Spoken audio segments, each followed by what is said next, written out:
الحمد لله رب العالمين والصلاة والسلام على سيد الأنبياء والمرسلين وعلى آله وأصحابه أجمعين أما بعد. حضرت کرام، اچھی طرح اندازہ ہے آپ سب کو کہ آج قیام اللیل کی 19ویں شب تھی اور 19واں پارہ ہی ہمارے سامنے آج پڑھا گیا ہے. اس پارہ میں سورۃ الفرقان کی آیت نمبر 21 سے اخیر تک اور سورۃ الشعراء مکمل اور سورۃ النمل کی 50 سے زائد آیات آج پڑھی گئی. ان آیات میں جہاں سے آج شروعات ہوئی، جو آج کی پہلی آیت تھی، اللہ رب العالمین نے فرمایا وقال الذین لا یرجون لقاءنا لولا انزل علینا الملائکہ او نرى ربنا. جو لوگ ہم سے ملاقات کی امید نہیں رکھتے ہیں، ان کا کہنا یہ ہے کہ ہم پر فرشتے کیوں نہیں اتارے جاتے یا ہمیں رب تعالی دکھائی کیوں نہیں دیتا. اللہ رب العالمین نے فرمایا لقد استكبروا في انفسهم واتوا عتوا كبيرا. انہوں نے بڑا تکبر کیا اور بہت بڑی سرکشی کی.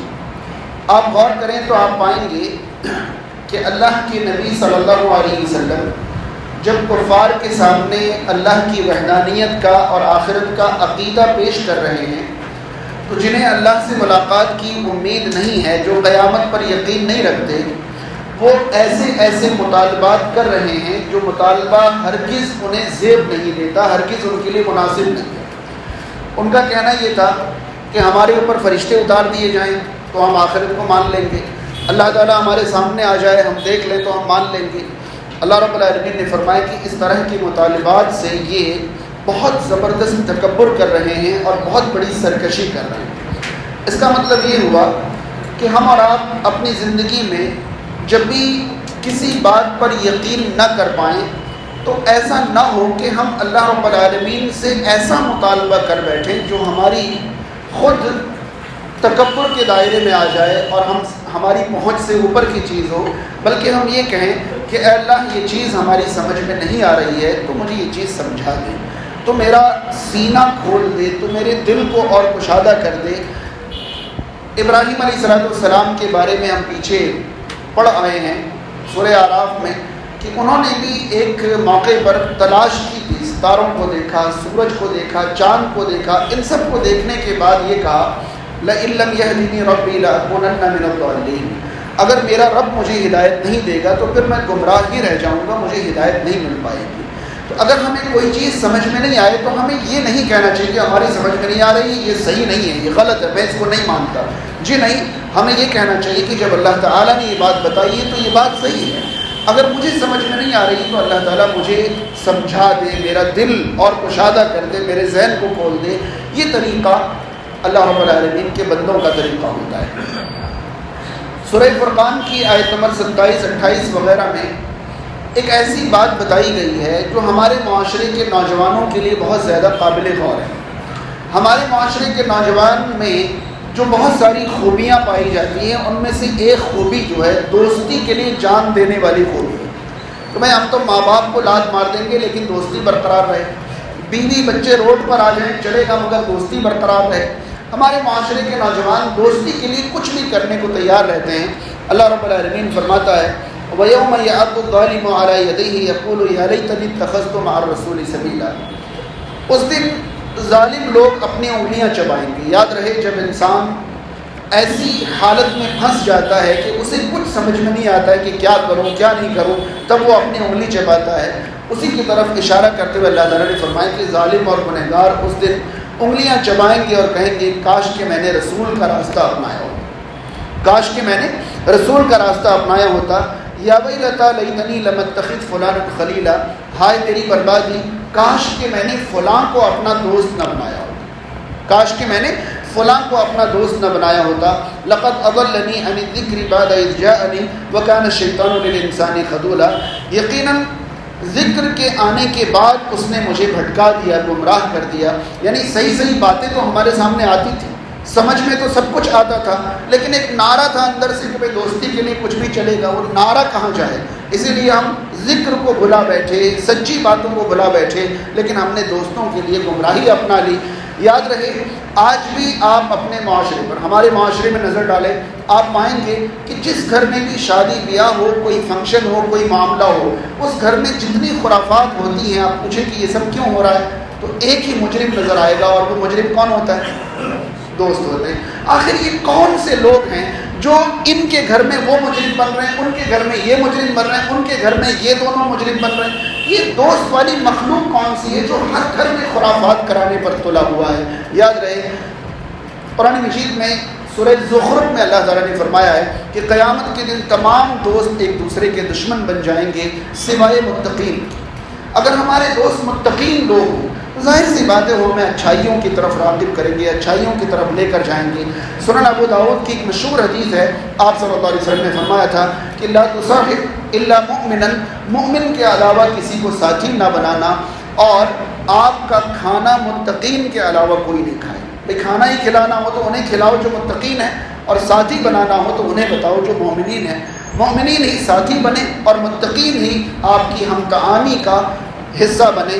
ان باتوں کا خیال رکھا جائے، کیونکہ دوستی اگر گمراہی کی طرف لے جانے والی ہو، برائیاں کروانے والی ہو، چرس اور گانجے پلوانے والی ہو، اگر فلمیں دکھانے والی دوستی اور اس طرح کی ساری برائیاں کروانے والی دوستی ہو، تو ایسی دوستی پر 100 بار لعنت بھیجی جائے، انسان تنہا رہ لے، مگر اس طرح کی دوستی کا کوئی فائدہ نہیں ہے۔ دوست بنانا ہے، متقین کو بنائیے، اچھے لوگوں کو بنائیے، تاکہ کوئی عیب ہے، کوئی کمی ہے تو وہ دور ہو جائے، وہ ختم ہو جائے۔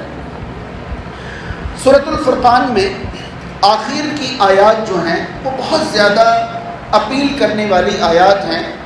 ایک بندہ ہونے کے ناطے اللہ رب العالمین نے بڑے ہی محبت بھرے انداز میں یہ خطاب شروع کیا ہے، وعباد الرحمن، رحمان کے بندے، رحمان کے بندے۔ یاد رہے، رحمان کے بندے تو سبھی ہیں، دنیا میں جتنے بھی انسان ہیں سب اللہ کے بندے ہیں، لیکن اللہ تعالیٰ جب کسی کو اپنی طرف منسوب کرے تو معنی ہوتا ہے ان کا پسندیدہ بندہ۔ جیسے ایک باپ اپنے کئی بچوں کے درمیان کسی ایک بچے سے کہے میرا بچہ، ظاہر سی بات ہے باقی بچے ان کا بچہ نہیں ہے، ایسا تو وہ نہیں کہہ رہے نا، کہنا یہ چاہ رہے ہیں کہ آپ میرے چہیتے ہو، آپ میرے پیارے ہو، آپ باکمال ہو، میرا بیٹا، میرا بچہ۔ تو اللہ رب العالمین اگر یہ کہ میرے بندے، اس کا مطلب یہ ہوا کہ رب تعالیٰ اس بندے کو پسند فرما رہا ہے۔ وہاں اللہ تعالیٰ اپنے محبوب بندوں کا ذکر فرما رہا ہے، وعباد الرحمن، اور رحمان کے بندے ان کی عادتیں کیسی ہوتی ہیں، الذین یمشون علی الارض ہونا، یہ رحمان کے بندے زمین پر چلتے ہیں تو بڑی نرمی سے چلتے ہیں، عاجزی سے چلتے ہیں، تکبر سے نہیں چلتے۔ یاد رہے تکبر کی بہت ساری قسمیں ہو سکتی ہیں، رحمان کے محبوب بندوں کے اندر تکبر والی کوئی چیز نہیں ہوتی ہے۔ اللہ کے نبی صلی اللہ علیہ وسلم کے بارے میں روایات موجود ہیں کہ آپ راستے پر چلتے تو ایسا لگتا جیسے ڈھلان سے اتر رہے ہیں۔ آپ سمجھ سکتے ہیں کہ انسان اگر ڈھلان سے اتر رہا ہو، اوپر سے نیچے کی طرف اتر رہا ہو، تو وہ اکڑ کر چل ہی نہیں سکتا، وہ اکڑ کر چلے گا تو گر جائے۔ ڈھلان سے اترنے کے لیے لازم ہے کہ وہ نیچے کی طرف دیکھتے ہوئے چلے۔ اللہ کے نبی تو عام راستوں میں بھی ایسے چلتے تھے جیسے ڈھلان کی طرف اتر رہے ہوں، یہ آپ کے چلنے کا انداز تھا۔ وَإِذَا خَاطَبَهُمُ الْجَاهِلُونَ قَالُوا سَلَامًا، اور رحمان کے بندے جب جاہلوں سے منہ لگتے ہیں تو کہتے ہیں سلام ہو، اور آگے بڑھ جاتے ہیں۔ مطلب یہ کہ یہاں جاہل سے مراد پڑھے لکھے کے علاوہ لوگ جو ہوتے ہیں، جو ان پڑھ ہوتے ہیں، وہ مراد نہیں ہے، بلکہ یہاں جاہل سے مراد بدتمیز لوگ ہیں، یا بد زبان لوگ ہیں، یا بد کلام لوگ ہیں۔ یہاں جاہل سے وہ لوگ مراد ہیں جو گفتگو میں بد زبانی کرنے لگتے ہیں، بد کلامی لگتے ہیں، ان پڑھ لوگ مراد نہیں ہے۔ یاد رہے بے شمار لوگ پڑھے لکھے نہیں ہوتے، لیکن بہت زیادہ حکیم ہوتے ہیں، بہت زیادہ بلیغ ہوتے ہیں، بڑی دور تک ان کی نگاہ رہتی ہے۔ یہاں جاہل سے مراد بد زبان، بد کلام اور بد دل اور بد دماغ لوگ ہیں کہ اگر وہ ان سے بات کرتے ہیں تو سامنے سے جو جواب آتا ہے وہ سن کر ایسا لگتا ہے ارے یہ کہاں چلے گئے، کس طرف جانے لگے، کہتے بھیا السلام علیکم، آپ اپنا دیکھیں میں اپنا، اور وہ نکل لیتے ہیں۔ یہ رحمان کے بندوں کی صفت ہوتی ہے۔ والذین یبیتون لربہم سجدا وقیاما، رحمان کے بندوں کی صفت یہ ہے کہ وہ راتوں کو سجدوں اور قیام میں گزارتے ہیں۔ والذین یقولون ربنا اصرف عنا عذاب جہنم، پھر وہ اللہ سے دعا کرتے ہیں کہ اے ہمارے رب جہنم کے عذاب کو ہم سے پھیر دے۔ یہاں قابل اور بات یہ ہے کہ رحمان کے بندوں کی صفت پہلے یہ بتائی گئی کہ وہ رات رات بھر سجدے اور قیام کرتے ہیں، پھر یہ صفت بتائی گئی کہ وہ اللہ سے جہنم کے عذاب سے پناہ مانگتے ہیں۔ بات سمجھ رہے ہیں؟ کیا سلیقہ سمجھ میں آیا کہ اللہ کی عبادت کرنے کے بعد اللہ سے مانگنا یہ رحمان کے بندوں کا طریقہ ہے۔ ہمارے معاشرے میں ہمارا طریقہ یہ ہے کہ ہم اللہ کی عبادت بہت کم کرتے ہیں اور اللہ سے مانگتے بہت زیادہ ہیں، اور وہ بھی اس طرح مانگتے ہیں جیسے ہم نے دے رکھا ہو اور واپس مانگ رہے ہوں، جبکہ رحمان کے بندے رات رات بھر سجدوں اور قیام میں گزارتے ہیں۔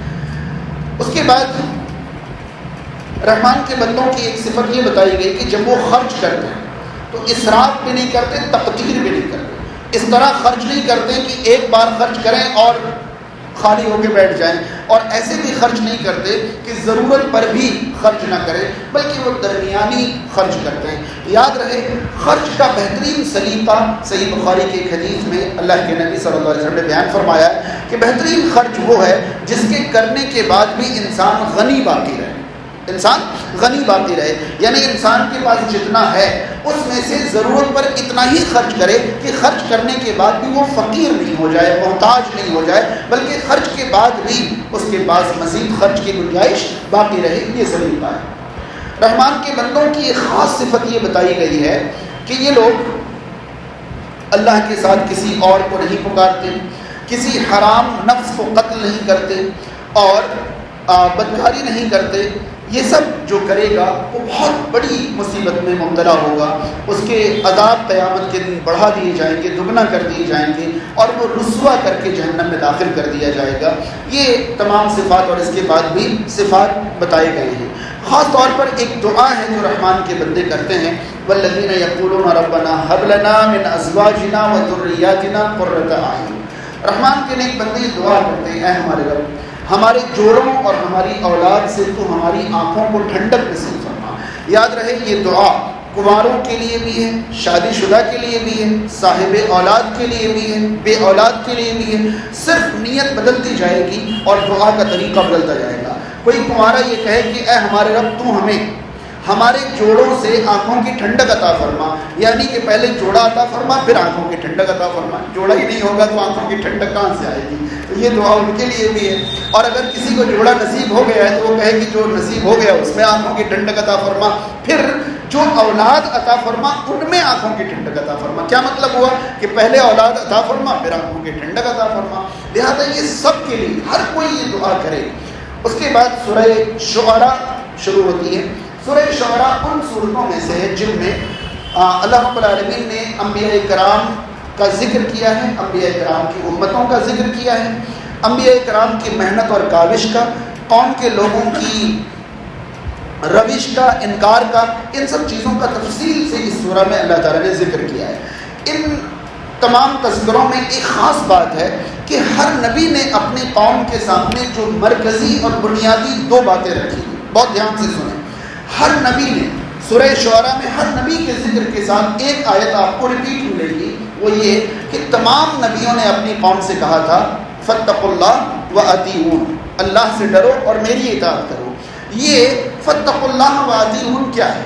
اللہ سے ڈرو یعنی اللہ کی عبادت کرو، اور اطیعون یعنی میری اطاعت کرو۔ آسان لفظوں میں کہیں تو اطاعت اللہ کی عبادت اور رسول اللہ کی اطاعت یہ ہر زمانے میں انبیاء کی کیا تھی؟ دعوت تھی۔ بفضلہ تعالی، اللہ کے فضل و کرم سے ہماری سب سے اہم اور سب سے مرکزی دعوت یہی ہے کہ اللہ کے سوا کسی کی عبادت نہیں اور رسول اللہ صلی اللہ علیہ وسلم کے علاوہ کسی کی اطاعت نہیں۔ یہی ہماری دعوت ہے، یہی ہمارا مشن ہے۔ ہم اسی طرف لوگوں کو دعوت دیتے ہیں کہ عبادت صرف اللہ کی اور اطاعت صرف رسول اللہ صلی اللہ علیہ وسلم کی۔ اس سورہ میں موسیٰ علیہ السلام کے بارے میں ایک ایسی بات بتائی گئی ہے جو ہمارے لیے قابل غور ہے۔ اللہ تعالیٰ نے ایک موقع پر موسیٰ علیہ السلام سے فرمایا کہ آپ اپنے ساتھیوں کو لے کر راتوں رات نکل پڑیں، اور یاد رہے فرعون پیچھا کرے گا، اس سے آپ غافل نہ رہیں، فرعون پیچھا کرے گا، انکم متبعون، تمہارا پیچھا کیا جائے گا۔ بہرحال موسیٰ علیہ السلام ساتھیوں کو لے کر نکل پڑے۔ جہاں پر موسیٰ علیہ السلام ساتھیوں کو لے کر پہنچے، دراصل آج کبھی آپ میپ کھول کر دیکھیں تو آپ پائیں گے کہ ایجپٹ سے مصر سے موسیٰ علیہ السلام اپنے ساتھیوں کو لے کر چلے ہیں اور آپ کا جو رخ ہے جو منزل ہے وہ فلسطین ہے، وہ ارض شام ہے، فلسطین جانا چاہ رہے ہیں، مصر سے نکلے ہیں ایجپٹ سے اور آپ سیریا جانا چاہ رہے ہیں۔ درمیان میں آج جہاں پر ظالمانہ انداز میں اسرائیل بنا ہوا ہے اسی جگہ پر موسیٰ علیہ السلام کا فرعون سے یہ سامنا ہوا تھا، بالکل اسی جگہ پر۔ آپ جانتے ہوں گے کہ غازہ کی جس پٹی میں آج مسلمانوں کو بالکل قید کر کے مظلومی کی حالت میں زندگی گزارنے پر، زندگی ہی کیا ان کی زندگی کو زندگی کہنا بھی زندگی کی توہین ہے۔ آپ دیکھیں گے کہ 3 طرف اسرائیل کے بارڈر ہیں اور ایک طرف سمندر ہے جہاں کوئی پورٹ نہیں ہے، کوئی بھی وہاں پر ایسی جگہ نہیں ہے کہ وہاں کوئی چیز کھڑی کی جا سکے۔ بالکل اسی جگہ پر موسیٰ علیہ السلام کا اور فرعون کا مقابلہ ہوا تھا، یعنی مقابلہ کا مطلب وہی ملاقات ہوئی تھی اور وہی وہ دریا میں ڈوبا تھا۔ خیر، موسیٰ علیہ السلام کے ساتھیوں نے آگے دیکھا تو دریا ہے اور پیچھے دیکھا تو فرعون اور اس کا لشکر ہے۔ اللہ تعالیٰ فرماتا ہے فَلَمَّا تَرَاءَ الْجَمْعَانِ قَالَ أَصْحَابُ مُوسَىٰ إِنَّا لَمُدْرَكُونَ، جب دونوں جماعتیں ایک دوسرے کو دیکھنے لگی، مسلمان اور فرعون ایک دوسرے کو نظر آنے لگے، تو قَالَ أَصْحَابُ مُوسَىٰ، موسیٰ علیہ السلام کے ساتھیوں نے کہا إِنَّا لَمُدْرَكُونَ، بے شک ہم یقیناً پکڑ لیے گئے، یعنی کہ ان کو پکڑے جانے کا اتنا یقین ہو گیا کہ انا اور لام یہ دونوں تاکید کے لیے، یعنی کہ اب تو ہم گئے کہاں سے، ہمارا تو اب کچھ نہیں ہونے والا، ہم تو یقیناً پکڑے جائیں گے۔ جتنا موسیٰ علیہ السلام کے ساتھیوں کو یقین تھا کہ ہم پکڑے گئے کیونکہ سامنے دریا ہے اور پیچھے بہت طاقتور لشکر ہے اور ہم نہایت کمزور معمولی سے، موسیٰ علیہ السلام کو اتنا ہی یقین تھا کہ ہم پکڑے نہیں جائیں گے۔ انہوں نے کہا کلا، ہرگز نہیں۔ آپ اس پر یقین کا اندازہ لگائیں کہ کس درجہ یقین موسیٰ علیہ السلام کو تھا۔ کلا، ہرگز نہیں۔ ان معی ربی سیہدین، بے شک میرا رب میرے ساتھ ہے، وہ ضرور مجھے راستہ دکھائے گا، فوری راستہ دکھائے گا۔ سین یہ اشارہ کر رہا ہے کہ بہت دیر نہیں لگے گی یہ راستہ، فوری اللہ تعالیٰ مجھے راستہ دکھائے گا۔ فَأَوْحَيْنَا إِلَىٰ مُوسَىٰ أَنِ اضْرِب بِعَصَاكَ الْبَحْرَ، اللہ تعالیٰ فرماتا ہے ہم نے موسیٰ علیہ السلام کو وحی کی کہ آپ اپنی لاٹھی دریا میں ماریں۔ میں کہنا یہ صرف یہ چاہ رہا تھا کہ موسیٰ علیہ السلام کا یہ انداز ہمیں سکھاتا ہے کہ اللہ تعالیٰ پر توکل اگر اس درجے کا ہو جائے تو اللہ تعالیٰ دریا پھاڑ کر بھی راستہ دے دے، لیکن ہمارے دلوں میں اللہ کے بارے میں یہ توکل اور یہ بھروسہ ہے ہی نہیں۔ ہم تو یہ سمجھتے ہیں کہ اللہ تعالیٰ کے پاس ہے ہی کیا جو ہمیں دے دے گا، ہم تو اسباب میں ہی لگے رہ جاتے ہیں۔ ہمارا طریقہ یہ ہونا چاہیے کہ جب بھی ہمیں کسی چیز کی ضرورت پڑے ہمارے دل میں پہلا تصور آئے کس کا؟ اللہ کا، پھر اللہ تعالیٰ نے جو اسباب بنائے ہیں اس طرف ہم بڑھیں، کوئی مسئلہ نہیں۔ اب دیکھیں ہم لوگ کیا کرتے ہیں، مان لیجئے ہمیں کچھ پیسوں کی ضرورت پڑی تو ہمارا مائنڈ جو ہے رشتہ داروں کو سرچ کرنے لگتا ہے، کون مالدار ہے، کون مالدار ہے، کون مالدار ہے، کون مالدار ہے، اور فوراً مائنڈ سرچ کرتا ہے، اچھا ان سے مل سکتا ہے، ان سے مل سکتا ہے، ان سے۔ ہم نے کوشش کر لی، جب کہیں نہیں ملا، پیسوں کی ضرورت ہے اور مائنڈ نے جو کچھ سرچ کیا تھا اسے فیل ہو گیا، کہیں نہیں ملا، تب ہم کہتے ہیں اللہ تعالیٰ کہیں نہ کہیں سے کرا ہی دے گا۔ یعنی کہ ہمیں اللہ کی یاد کب آتی ہے؟ جب ہمارے تلاش کیے ہوئے سارے آپشنز ختم ہو جائے، اللہ تعالیٰ کرا ہی دے گا۔ بھائی سب سے پہلے یہ کہیں کہ اللہ کرائے گا، پھر آپ اسباب تلاش کریں، لیکن سب سے پہلے یہ کہنے کے لیے اس درجے کا توکل چاہیے جو کہ انبیاء کو حاصل ہوتا تھا۔ نبی کریم صلی اللہ علیہ وسلم نے غار ثور کے اندر دشمن بالکل باہر کھڑے تھے، صرف نگاہیں جھکاتے تو دیکھ لیتے، تب بھی بڑی لاپرواہی سے آپ نے لا تحزن ان اللہ معنا، کہاں گھبرا رہے ہو، اللہ ہمارے ساتھ ہے، ان کے ساتھ تھوڑی ہے۔ ان کی نگاہیں کیسے نیچے اتر جائیں گی؟ ارے ان کی نگاہوں پر جس کا قبضہ ہے وہ ہمارے ساتھ ہے، وہ اپنی نگاہیں نیچے کیسے کریں گے جب تک اللہ نہیں چاہے گا، اور اللہ چاہے گا نہیں کیونکہ اللہ ہمارے ساتھ ہے۔ اس درجے کا یقین ہو تو اللہ تعالیٰ اسی درجے کے اسباب بھی بناتا ہے۔ خیر، آگے سورہ شعراء کی آیت نمبر 78 میں اللہ تعالیٰ نے ابراہیم علیہ السلام کے بارے میں بتایا کہ ابراہیم علیہ السلام نے اللہ تعالیٰ کی پہچان کرائی کہ اللہ تعالیٰ کون ہے۔ تو ابراہیم علیہ السلام نے فرمایا الذی خلقنی فہو یہدین، جس نے مجھے پیدا کیا مجھے ہدایت دی، والذی هو یطعمنی ویسقین، اور جو مجھے کھلاتا ہے اور مجھے پلاتا ہے، جو مجھے کھلاتا ہے اور مجھے پلاتا ہے، وَإِذَا مَرِضْتُ فَهُوَ يَشْفِينِ، اور جب میں بیمار پڑ جاتا ہوں تو وہ مجھے شفا دیتا ہے۔ میں یہاں محسوس کرانا چاہتا ہوں کہ آپ ابراہیم علیہ السلام کی گفتگو کا انداز دیکھیں۔ اس نے مجھے پیدا کیا، وہ میری رہنمائی کرتا ہے، ٹھیک ہے، مجھے کھلاتا ہے، مجھے پلاتا ہے۔ اب کہہ رہے ہیں کہ جب میں بیمار پڑتا ہوں تو وہ شفا دیتا ہے۔ یہ بھی تو کہہ سکتے تھے کہ وہ مجھے بیمار کرتا ہے، وہ مجھے شفا دیتا ہے، لیکن بیماری کی نسبت ابراہیم علیہ السلام نے اللہ تعالیٰ کی طرف نہیں کی، اس کی نسبت کدھر کی؟ تو کیا بیمار اللہ تعالیٰ نہیں کرتا ہے؟ اللہ تعالیٰ ہی کرتا ہے، مگر یہ سلیقہ دیکھیں کہ وہ چیز جو انسان کو پسند نہیں ہے، ابراہیم علیہ السلام نے اس کی نسبت اللہ کی طرف نہیں کی، سمجھ رہے ہیں؟ اس کی نسبت کدھر کی؟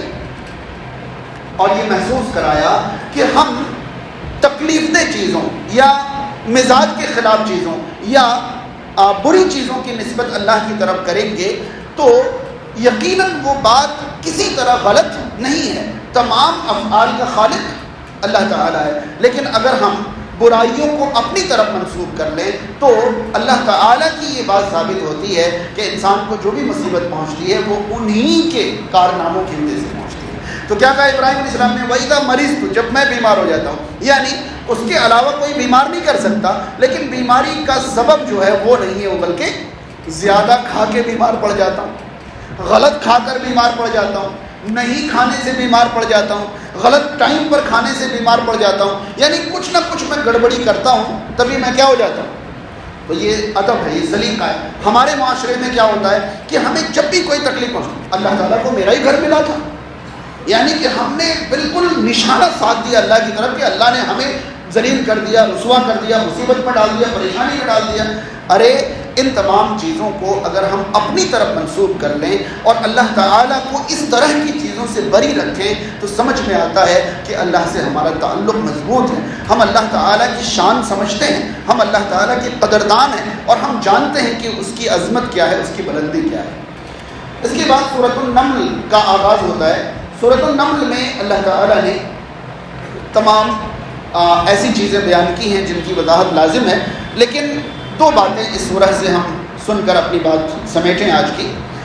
سلیمان علیہ السلام کو اللہ تعالیٰ نے ان کی دعا کی بدولت ایسی سلطنت عطا فرمائی تھی جو ان سے پہلے اور بعد میں کسی کو عطا نہیں ہوئی تھی۔ ان کو اللہ نے ایسی سلطنت عطا کی تھی کہ ان کی بادشاہت ان مخلوقات میں بھی چلتی تھی جو انسان کی تھی، پرندوں میں، جنات میں اور تمام مخلوقات میں ان کی سلطنت چلتی تھی۔ ایک بار وہ اپنے کسی مشن پر جا رہے تھے تو ایک وادی میں پہنچے تو وہ وادی نمل تھا، چینٹیوں کی وادی تھی۔ ایک چینٹی نے کہا ساری چینٹیوں سے، یا ایھا النمل ادخلوا مساکنکم، چینٹیوں اپنے اپنے بلوں میں، اپنے اپنے گھروں میں داخل ہو جاؤ، لا یحطمنکم سلیمان وجنودہ وہم لا یشعرون، ایسا نہ ہو کہ لا شعوری میں، لا علمی میں سلیمان علیہ السلام اور ان کے لشکر سے تم کچل نہ جاؤ۔ بات سمجھ رہے ہیں؟ تو اپنے اپنے گھروں میں تم کیا ہو جاؤ؟ داخل ہو جاؤ۔ یہاں بھی آپ غور کریں کہ ایک چینٹی نے کیا شاندار سلیقہ اختیار کیا۔ یہ نہیں کہا کہ سلیمان تمہیں کچل دے، بلکہ یہ کہا کہ لاشعوری میں کہیں تم ہی ان کے پیروں کے نیچے آ جاؤ۔ یعنی یہاں بھی قصور کس کی طرف؟ اب بھائی ایک فوج جا رہی ہے، تمہیں کیا ضرورت ہے ان کے جوتوں کے نیچے آنے کی؟ پہلے اپنی سیفٹی کر لو، ایسا نہ ہو کہ ان کے جوتوں کے نیچے آ کر تم کچل جاؤ۔ ہمارے ایک استاذ تھے، انہوں نے ایک بار ایک مثال دی تھی اس بات کو سمجھانے کے لیے۔ انہوں نے یہ کہا کہ اگر استاذ کسی بچے کو مارتا ہے، آج مارنے کی مثال نہ دیں، ایسا نہ ہو کہ گرفت ہو جائے، مان لیجیے استاذ کسی بچے کو ڈانٹتا ہے، ٹھیک ہے؟ اب وہ بچہ کہہ رہا ہے کہ انہوں نے مجھے ڈانٹا تھا، بچہ کہہ رہا ہے کہ یہ استاذ جو ہیں انہوں نے مجھے کیا کیا تھا؟ ڈانٹا تھا۔ اس کا مطلب انہوں نے ڈانٹنے کا ذمہ دار کن کو ٹھہرا دیا؟ استاذ کو ٹھہرا دیا۔ اب وہی بچہ اگر یہ کہے کہ ایک بار مجھے ان سے ڈانٹ پڑ گئی تھی، اب انہوں نے ڈانٹ کا سبب کس کو قرار دے دیا؟ اپنے آپ کو، کہ میری غلطی تھی، میں نے نادانی کی تھی، میں نے کوتاہی کی تھی، تو ان کو نہ چاہتے ہوئے مجبوراً مجھے کیا کرنا پڑا؟ ڈانٹنا پڑا۔ یہ ادب ہوتا ہے کہ استاذ کو یہ ارادہ نہیں ہے کہ وہ بچوں کو ڈانٹیں، پھٹکاریں یا ان کو سزا دیں، لیکن بچے مجبور کر دیتے ہیں اپنی شرارتوں سے، اپنی کوتاہیوں سے۔ تو اگر بچہ یہ کہے کہ مجھے ان سے ڈانٹ پڑی تھی، اس کا مطلب وہ ادب شناس ہے، وہ جانتا ہے کہ استاذ کا ادب کیا۔ انہوں نے ڈانٹا نہیں تھا بلکہ ان کو ڈانٹنا پڑا تھا، یہی تو فرق ہے۔ اب جیسے ہی سلیمان علیہ السلام کو یہ بات سمجھ میں آئی کہ ارے چینٹیاں ایسے، یاد رہے اس پر بے شمار تفصیلات مفسرین نے لکھی ہیں. چینٹیوں کی ایک بڑی لمبی داستان ہے. ان کی زندگی بڑی منظم بڑی شاندار ہوتی ہے. ایک رانی چینٹی ہوتی ہے جن کے انتظام و انصرام میں چینٹیاں زندگی گزارتی ہیں اور ان کے بڑے شاندار سلیقے زندگی گزارنے کے ہوتے ہیں. سلیمان علیہ السلام کو جیسے ہی محسوس ہوا کہ ارے یہاں تک معاملہ ہے, انہوں نے فوراً اللہ کا شکر ادا کیا, بلکہ شکر کی توفیق اللہ سے مانگی. سلیمان علیہ السلام نے کہا رب اوزعنی ان اشکر نعمتک التی انعمت علی وعلی والدی, اے میرے رب جو نعمت تو نے مجھ پر اور میرے والد پر کی ہے اس پر شکر ادا کرنے کی مجھے کیا عطا فرما, توفیق عطا فرما. وان اعمل صالحا ترضا, اور مجھے اس بات کی توفیق بھی عطا فرما کہ میں ایسے نیک اعمال کروں جو تجھے پسند آ جائے. والحقنی وادخلنی برحمتک فی عبادک الصالحین, اور اپنی رحمت سے مجھے اپنے صالحین بندوں میں داخل فرما. کیا سلیقہ ملتا ہے اس سے؟ ہم میں سے ہر کوئی ایسا ہے جسے اللہ نے کوئی نہ کوئی ہنر, کوئی نہ کوئی صلاحیت, کوئی نہ کوئی مہارت دے رکھی ہے. جب ہم اپنی مہارت کی کوئی چیز دیکھیں, سمجھیں اس بات کو, جب ہم اپنی مہارت کی, مان لیجئے ایک شخص کسی کام میں ماہر ہے, جب اس نے کوئی کام کیا تو سامنے والے ارے صاحب آپ نے تو جلوے ڈالی, کیا زبردست آپ نے کام کیا ہے. اب اس کے بعد وہ کالر کھڑا کر کے بھائی کی بات ہی الگ ہے, ہاں سمجھتے کیا ہو مجھے وغیرہ وغیرہ. یہ نبوی انداز نہیں ہے. وہ کہے اے اللہ تو نے مجھے جو عطا کیا ہے یہ نعمت, مجھے اس پر شکر ادا کرنے کی توفیق عطا فرما. دراصل یہ اس کی صلاحیت جو ہے, یہ اس کا ہنر جو ہے, یہ اس کی مہارت جو ہے, یہ اس کی وراثت جائیداد نہیں ہے, یہ تو اللہ کی عطا کی ہوئی ایک نعمت ہے. جیسے انہوں نے دیکھا کہ نمل چینٹیاں تک قدر سماش ہیں سلیمان کے, انہوں نے فوراً کہا کہ ایسا نہ ہو کہ اتنی بڑی نعمت کا میں شکر ادا نہ کر سکوں. اللہ سے دعا کی کہ اے اللہ مجھے اور میرے والد کو جو نعمت تو نے دی ہے ایسا نہ ہو کہ میں ناشکرا ہو جاؤں, مجھے توفیق عطا فرما کہ شکر گزار بنوں, یہ بھی توفیق عطا فرما کہ نیک عمل کرنے والا بنوں, اور مجھے ان لوگوں میں داخل فرما جو صالحین ہیں, جو تیرے پسندیدہ ہیں. اس کے بعد سلیمان علیہ السلام نے فوج کی تفتیش کی, ایک بار اپنی فوج کی جانچ پڑتال کی تو ایک پرندے کو غائب پایا. پتہ چلا کہ ہم میں سے ہر کوئی جہاں کا ذمہ دار ہے ہمیں کبھی کبھار وہاں کیا کرنی چاہیے, جانچ پڑتال ضرور کرنی چاہیے. اگر کوئی گھر کا گارجن ہے تو وہ اپنے گھر میں کبھی کبھار جانچ پڑتال کرے. اگر وہ کہیں اور اسکول میں ہے یا کہیں بھی ذمہ دار ہے تو اسے اپنی ماتحت میں کیا کرنا چاہیے. یہ نہیں کہ بھائی میں نے بہت اچھے لوگ کام پہ لگا دیے, سب کر رہے ہوں گے ٹھیک ہے, آپ اپنی ذمہ داری کیسے نبھائیں گے. آپ کی نگرانی لازمی ہے, اگر آپ ذمہ دار ہیں تو آپ کو ذمہ داری نبھانی پڑے گی. آپ اپنے گھر میں اپنی بیوی اپنے بچوں کی کبھی کبھار جانچ پڑتال کرتے رہیں. لاؤ دکھاؤ یہ کیا کیا, لاؤ دکھاؤ یہ کیا کر رہے ہو, لاؤ دکھاؤ ایسا کیسے ہوا, یہ کیوں ہو رہا ہے وغیرہ وغیرہ, تاکہ ان کو لگے کہ جو بھی ہمارا ذمہ دار ہے ان کی ہمارے اوپر نگاہ ہے. سلیمان علیہ السلام نے ایسا کیا اور کہا کیا بات ہے, ہدہد کیوں نہیں دکھائی دے رہا, ہاں پر نکل آئے کیا اسے, کوئی معقول وجہ اگر نہیں پیش کرے گا یہ تو میں اسے زبردست سزا دوں گا یا ذبح ہی کر دوں گا اسے. تھوڑی دیر کے بعد ہدہد, ہاں بھائی کہاں تھے تم. انہوں نے کہا ارے کیا بتاؤں, میں تو دربار ہی میں رہا تھا, مگر راستے میں نے دیکھا کہ ایک علاقہ ہے جس کو سبا کہتے ہیں, بڑی خوشحال لوگ, ہر طرح کی نعمتیں اللہ نے انہیں عطا کی ہے. ایک عورت جو ہے ان پر حکمرانی کر رہی ہے, اور بدقسمتی کی بات یہ کہ وہ لوگ سورج کی پوجا کر رہے ہیں. سلیمان علیہ السلام نے کہا کہیں مجھے گولی تو نہیں دے رہے ہو, دیکھنا پڑے گا کہ تمہاری بات صحیح ہے یا نہیں. تب سلیمان علیہ السلام نے کہا کہ یہ چٹھی لے کر جاؤ اور ڈال کے آؤ, دیکھو کیا جواب دیتے ہیں. اس کا مطلب یہ ہوا کہ اگر ہم اپنی ذمہ داری نبھا بھی رہے ہیں تو صرف سرسری نہیں ہونی, ہاں بھائی ہو رہا ہے کام, وہ کہتے ہیں ہاں ہو رہا ہے ٹھیک ہے مان لیا, جی نہیں کام ہو رہا ہے تو ثبوت دکھاؤ, سب کچھ صحیح چل رہا ہے تو ثابت کرو. باقاعدہ سلیمان علیہ السلام نے پہلے کہا وجہ بتاؤ کہاں تھی, اور جب وجہ بتائی تو اس وجہ کی بھی پڑتال کی کہ جو وجہ بتائی گئی ہے وہ وجہ صحیح ہے یا نہیں. ہمارے بچے پتہ چلے کہ کسی دن عجیب و غریب انداز میں غائب ہے, ہم نے پوچھا کہاں تھے, سہیلی کے یہاں تھی, بس آپ نے مان لیا, خاموش بیٹھ. کیوں مان لیا, آپ ایک بار پتہ کرتے, آپ ایک بار دیکھتے کہ یہ جو عذر بتایا گئی, یہ جو وجہ بتائی گئی یہ صحیح ہے یا نہیں.